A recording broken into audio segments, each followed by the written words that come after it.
ప్రధానమంత్రి అధ్యక్షతన నేడు ఢిల్లీలో నీతి ఆయోగ్ 10వ పాలక మండలి సమావేశం. హాజరు కానున్న రాష్ట్రాల ముఖ్యమంత్రులు, రాష్ట్రాల్లో మౌలిక వసతుల వృద్ధి, స్థిరమైన ఉపాధి అవకాశాలపై చర్చ. నీతి ఆయోగ్ సమావేశంలో తెలంగాణ రైజింగ్ డాక్యుమెంట్ని ఆవిష్కరించనున్న సీఎం. 2047 నాటికి రాష్ట్ర లక్ష్యాలు, ప్రభుత్వ సంకల్పాన్ని వివరించనున్న రేవంత్ రెడ్డి. పార్టీ అధినేత కేసీఆర్కు తానే లేఖ రాశానని స్పష్టం చేసిన ఎమ్మెల్సీ కవిత, కేసీఆర్ చుట్టూ సరైన వ్యక్తులు లేరని, వారితోనే పార్టీకి నష్టం కలుగుతోందని ఆరోపణ. కవితపై కుట్ర చేసిందెవరో తేల్చాలని ప్రభుత్వ విప్ ఆది శ్రీనివాస్ డిమాండ్. వర్షాకాలంలో ఎదురయ్యే ఇబ్బందుల్ని ఎదుర్కొనేందుకు సన్నాహాలు.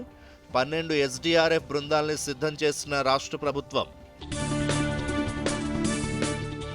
మెట్రో ఛార్జీల్లో రాయితీ నేటి నుంచి అమలు. 10% తగ్గనున్న టికెట్ల ధరలు.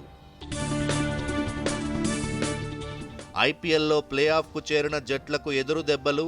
మొన్న గుజరాత్కు షాక్ ఇచ్చిన లక్నో, నిన్న హైదరాబాద్ చేతిలో ఓడిన బెంగళూరు. నేడు కేరళను తాకనున్న నైరుతి రుతుపవనాలు.